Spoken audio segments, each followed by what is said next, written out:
বার্ধক্য আসার আগে বান্দা তুমি তোমার যৌবনকে কাজে লাগা। আল্লাহ রাসূল সাল্লাল্লাহু আলাইহি ওয়াসাল্লাম বলেছেন, এক নম্বরে বার্ধক্য আসার পূর্বে বান্দা যৌবন বয়সকে কাজে লাগা, মানে যৌবনে আল্লাহ রব্বুল আলামিনের বেশি বেশি ইবাদত করো। আমরা চিন্তা ভাবনা করি যে যৌবনকাল চাকরি বাকরি করি, এই তো সামনে কিছুদিন পরে নামাজ পড়বো, বিয়ে শাদী করে বাচ্চা কাচ্চা হলে নামাজ পড়বো, মেয়ে বিয়ে দিলে দাঁড়িয়ে রাখবো, এই চিন্তা ভাবনা করি। অথচ বার্ধক্য বয়সের ইবাদত, গিরায় ব্যথা মাজায় ব্যথা, ঠিক মতো রুকু করতে পারে না, ঠিক মতো ইবাদত বন্দেগী আল্লাহ রব্বুল আলামিনের করতে পারে না, সেই সময় করার জন্য আমরা প্রস্তুত থাকি। কিন্তু আল্লাহ রাসূল বলিয়াছেন, কোনো ব্যক্তি যদি যৌবন বয়সে ইবাদত করে, কিয়ামতের ময়দানে যে সময় হাসরের ময়দান শুরু হয়ে যাবে, সূর্য মাথার উপরে আসবে, মানুষের মগজগুলো টকবক করবে, ফেটে যাবে, এমন সময় যৌবন বয়সে যে ব্যক্তি ইবাদত করে, 7 শ্রেণীর লোক কিয়ামতের ময়দানে আল্লাহ রব্বুল আলামিনের আরশে ছায়া পাবে। 1 নম্বর ব্যক্তি হলো যে যৌবন বয়সে ইবাদত করে। সুবহানাল্লাহ। জিবরাইল আমিন বলেন, আসমান থেকে বৃষ্টি ফুটা বর্ষণ করে জমিনে পড়লে আমি জিবরাইল আমিন গণনা করতে পারি, কিন্তু যৌবন বয়সে যদি কোনো বান্দা আল্লাহ রব্বুল আলামিনের ইবাদত করে, আল্লাহ রব্বুল আলামিন এত নেকি দান করে যে আমি জিবরাইল আমিন গণনা করে শেষ করতে পারি। সুবহানাল্লাহ। এই জন্য বন্ধুরা, আমার যৌবন বয়সে আল্লাহ রব্বুল আলামিনের ইবাদত করতে হবে। যৌবন বয়সে ইবাদত করলে ফায়দা কি? যৌবন বয়সে চাকরি বাকরি করলে সরকার মানুষদেরকে রিটায়ার্ড প্রাপ্ত করে। সে দীর্ঘ 30 বছর, 18 বছর, 32 বছর, 50 বছর চাকরি করার পরে সীমা শেষ হয়ে গেলে সে রিটায়ার্ড হয়ে যায়। সরকার কি করে? প্রতি মাসে তাকে রেশন দেয়। আল্লাহ রব্বুল আলামিন বলেন, বান্দা তুমি যদি যৌবন বয়সে ইবাদত করো ঠিক মতো, বার্ধক্যে পৌঁছে গেছো, এমতো অবস্থায় তুমি যদি 20 বছরও বিছনায় পড়ে থাকো, এই 20 বছর নামাজ না পড়তে পারলেও আমি আরশ পাকের মালিক তোমাকে সওয়াব দান করতে পারি। এই জন্য বন্ধুরা আমার, যৌবন বয়সে আল্লাহ রব্বুল আলামিনের বেশি বেশি ইবাদত করতে হবে। দ্বিতীয় নম্বরে আল্লাহ রাসূল সাল্লাল্লাহু আলাইহি ওয়াসাল্লাম বলেছেন, অসুস্থতা আসার পূর্বে সুস্থতাকে কাজে লাগাইতে হবে। অসুস্থ হইলে আল্লাহরে ডাকি, আল্লাহ তুমি আমাকে মাফ করো, তোমার ইবাদত করবো, এটা সেটা কত কিছু, কিন্তু সুস্থ হওয়ার পরে আর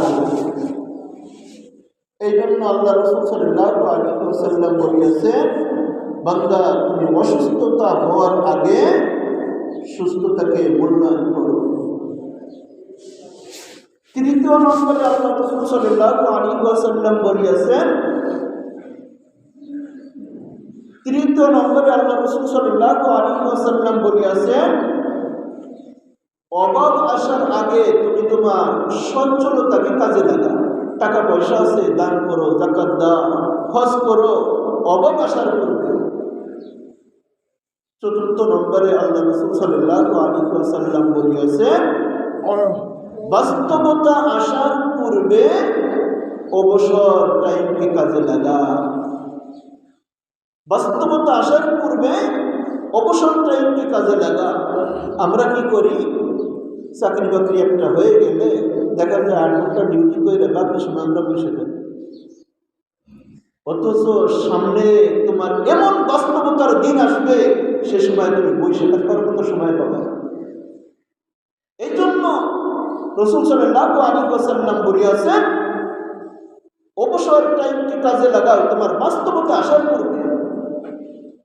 যেমন আমার কথাই আমি বলি, আমি কোনো সময় কাজে লাগাইতে পারতেছি না, এখানে চাকরি করি।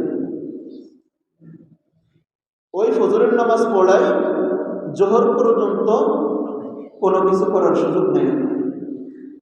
যদি মাদ্রাসায় পড়াইতে যায়, এখান থেকে বলে 8:30 থেকে 5:30 পর্যন্ত ভিতরে থাকতে হবে। কত সুন্দর চাকরি। জোহর পড়ানো পরে আসর পর্যন্ত রুমের ভিতরে বসে থাকতে হবে, কোনো ফায়দা নেই। এরপরে মাগরিব ঈশার নামাজ পড়ে ঘুমাই ফজর পর্যন্ত। না হইতেছে উম্মতের ফায়দা, না হইতেছে আমার কোনো ফায়দা। 8:30 থেকে 5:30 পর্যন্ত বাধ্যতামূলক ভিতরে থাকতে হবে। অথচ 8:30 পর থেকে জোহর পর্যন্ত কিন্তু আমার কোনো কাজ নেই। হ্যাঁ, যদি 10 জন লোক আসতো আমার কাছে পড়ার জন্য, তাদেরও ফায়দা হইতো, আমারও ফায়দা হইতো।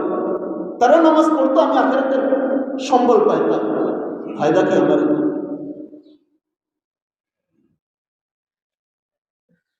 এই জন্য বন্ধুরা আমার, বাস্তবতা আসার আগে তোমার সময়কে কদর করো। সামনে বিবাহ শাদী করতে হবে, বাচ্চা কাচ্চা হবে, টাকা পয়সার প্রয়োজন। টাকা পয়সার এতই প্রয়োজন, মানুষ অসুস্থ হইলে বুঝতে পারে যে টাকা পয়সার কত প্রয়োজন। আমাদের খাদিম সাহেবের বৈদিক ছেলে অসুস্থ হয়ে পড়ছে, কলেজে পড়ে, প্রতিদিন 1 লাখ টাকা লাগতেছে। তার বাবা কি করে? হোন্ডা চালায়। হোন্ডায় যে যাত্রীটা এই কাজ করে, প্রতিদিন তার সন্তানকে বাঁচানোর জন্য 1 লাখ টাকা ব্যয় দিতেছে। যদি তুমি বাস্তবতাকে কাজে না লাগাও, তাহলে সামনে বুঝতে পারবা যে তোমার সময় কোন দিকে বের হয়েছে। 5 নম্বরে আল্লাহ রাসূল সাল্লাল্লাহু আলাইহি ওয়াসাল্লাম বলেছেন, মৃত্যু আসার পূর্বে তোমার জীবনকে কাজে লাগাও। মৃত্যু যদি একবার চলে আসে, তোমার জিন্দেগীর সময় শেষ। মৃত্যু আসার পূর্বে নিজের হায়াতকে কাজে লাগা। শয়তানি মানুষকে অসুস্থ দেয়, আরে ভাই কেবল তোমার যৌবন বয়স, এই আর কয়েকদিন পরে নামাজ পড়ো, এখনো বিয়ে শাদী করো না, এখনো তুমি কেবল চাকরি বাকরি নিলে একটু আনন্দ ফুর্তি করে বেড়াও, কয়েকদিন পরে নামাজ পড়বা। এই সুযোগ যে সময় শয়তান পাওয়া যায়, তখনই আবার শয়তান ওয়াসওয়াসা দেয়, কবর কি জিনিস, এখানে জাহান্নাম জান্নাত আসেনি, আল্লাহ আসেনি, এইভাবে ওয়াসওয়াসা দেয়। আর আল্লাহ রাসূল সাল্লাল্লাহু আলাইহি ওয়াসাল্লাম হাদিসের মধ্যে বলছেন, এইভাবে যদি ওয়াসওয়াসা দেয়, তখনই পড়তে হবে আউযু বিল্লাহি মিনাশ শাইতানির রাজীম।